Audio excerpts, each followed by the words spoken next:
Un simple cambio de filtro. Una decisión que parecía ahorrar costes y simplificar un proceso. El resultado, un desastre industrial de 5,2 millones de euros. En este análisis, el último de nuestra serie sobre filtración por membrana, vamos a desgranar cómo unos principios físicos básicos, ignorados, provocaron una auténtica catástrofe financiera.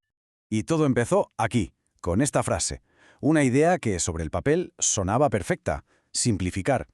Como decía el ingeniero de procesos, ¿para qué añadir la complejidad de bombas de flujo cruzado? La filtración sin salida o dead end parecía más barata, más fácil de operar, más inteligente. Pero como vamos a ver, a veces la simplicidad es solo una trampa. Y este fue el resultado, en tiempo real. Fijaos en la velocidad del desastre. En solo 8 horas, lo que dura un turno de trabajo, el sistema pasó de un flujo perfectamente operativo de 150 litros por metro cuadrado y hora a prácticamente cero. Un colapso total, rapidísimo y, como veremos, irreversible.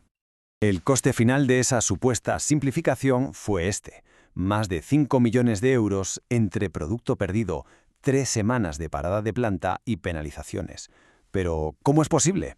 Para entenderlo, no hay que mirar la hoja de contabilidad, sino los libros de física. Vamos a ello. Para poder hacer la autopsia de este fallo, primero tenemos que entender la física del ensuciamiento, del fouling. Y aquí es donde chocan dos filosofías completamente opuestas: la filtración sin salida o dead end y la filtración de flujo tangencial. El conflicto de fondo se puede explicar de forma muy sencilla. La filtración sin salida es como un filtro de café. Todo el líquido pasa a través y los sólidos se quedan atrapados, formando una torta cada vez más gruesa. En cambio, la filtración tangencial hace que el fluido corra en paralelo a la membrana, barriendo la superficie y evitando que esa torta se acumule. Una atrapa, la otra se autolimpia. Pues bien, este proceso de acumulación en la filtración sin salida no es algo aleatorio ni impredecible. De hecho, se describe con una precisión matemática asombrosa gracias a una ley física clave, la ecuación de Ruth-Karman.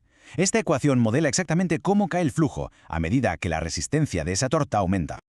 La ecuación es la siguiente: 1 sobre J es igual a μ sobre delta P por, abro corchetes, Rm más alfa por C por V, cierro corchetes. De todos estos términos, el verdaderamente crucial, el que esconde la clave del desastre, es alfa, la resistencia específica de la torta. Y aquí está el giro fatal de la historia. Ese valor de alfa no es una constante, cambia. Se define como alfa es igual a alfa 0 por delta P elevado a n. En esta ecuación, n es el índice de compresibilidad, y resulta que para materiales biológicos como las células de este caso, ese índice n es alto. ¿Qué significa esto?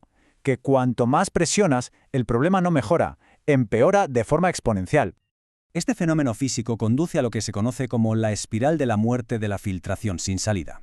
Tiene 3 fases. Primero, un descenso lineal, predecible. Después, a medida que la presión empieza a compactar la torta, el descenso se vuelve exponencial, mucho más rápido. Y finalmente, llega el colapso, cuando la torta está tan compactada que el flujo es casi nulo y el ensuciamiento es irreversible.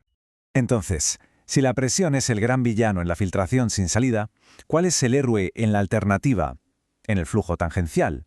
Pues es esta fuerza, la tensión de cizalla. Es el mecanismo de autolimpieza que lo cambia todo.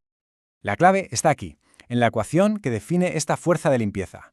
Tau sub Bobrel es igual a F sobre 8, por ρ por CFV al cuadrado. Fijaos en el último término, la velocidad del flujo cruzado, al cuadrado.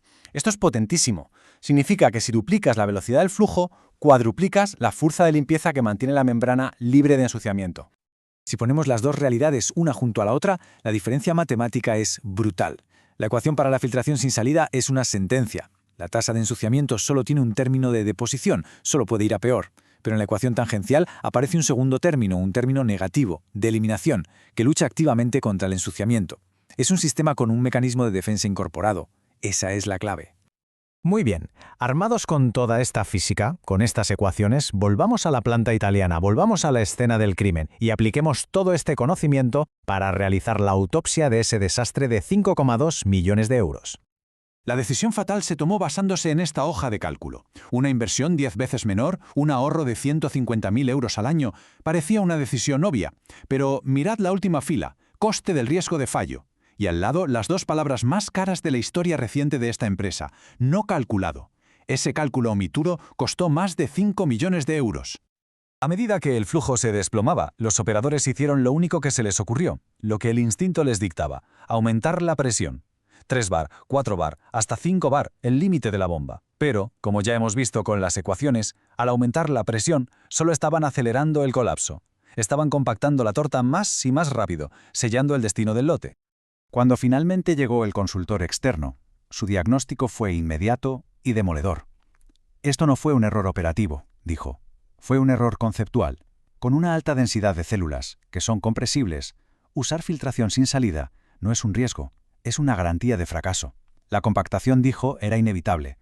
Y aquí tenemos la prueba matemática irrefutable. El consultor cogió la ecuación de compactación de alfa, la que vimos antes, e introdujo los datos reales del proceso, las propiedades de la torta de E. coli y la presión final de 5 bar que aplicaron desesperadamente los operadores.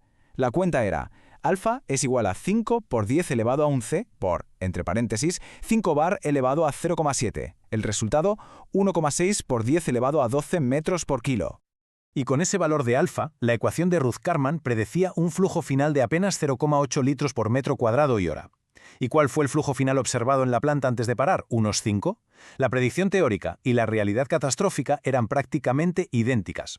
Las matemáticas demostraron que el fallo estaba garantizado desde el mismo momento en que se eligió el filtro. Entonces, ¿cuáles son las grandes lecciones que podemos extraer de este desastre? Y, ya que estamos, ¿qué hemos aprendido en conjunto tras analizar pérdidas por valor de más de 12 millones de euros a lo largo de toda esta serie? Creo que podemos destilarlo en 3 lecciones críticas. Primera y fundamental: la física siempre gana. No se pueden ignorar las leyes termodinámicas. Segunda, la simplicidad aparente puede ser muy engañosa. Un equipo simple puede esconder una complejidad operativa desastrosa con costes ocultos gigantescos. Y tercera, la experiencia y el conocimiento técnico profundo no son opcionales, son la mejor póliza de seguros contra este tipo de fallos. Este caso de hoy cierra nuestra serie de 4 análisis. Hemos visto una confusión de membranas que costó 3,2 millones, un problema de absorción de proteínas de 1,8 millones, un desastre de pH de 2,4 millones y, hoy, este colapso por ensuciamiento de 5,2 millones. Todos ellos multimillonarios, y todos, absolutamente todos, eran evitables si se hubieran respetado los fundamentos. La suma total de las pérdidas documentadas en estos 4 análisis asciende a la increíble cifra de 12,6 millones de euros. Es un recordatorio muy poderoso del valor económico real que tiene el dominio técnico y la ingeniería rigurosa. Para quienes quieran profundizar y asegurarse de que estas historias no se repitan en sus proyectos, el conocimiento es la mejor inversión. Estos 3 textos son, en nuestra opinión, la base fundamental para dominar la ciencia de membranas y evitar este tipo de fallos. Y con esto cerramos nuestro viaje a través de los fallos más costosos en la filtración por membrana. Ahora queremos escuchar al público. ¿Qué otro campo complejo de la ingeniería de procesos deberíamos de construir en nuestra próxima serie? Dejad vuestro voto en los comentarios. Muchísimas gracias por habernos acompañado en este análisis técnico.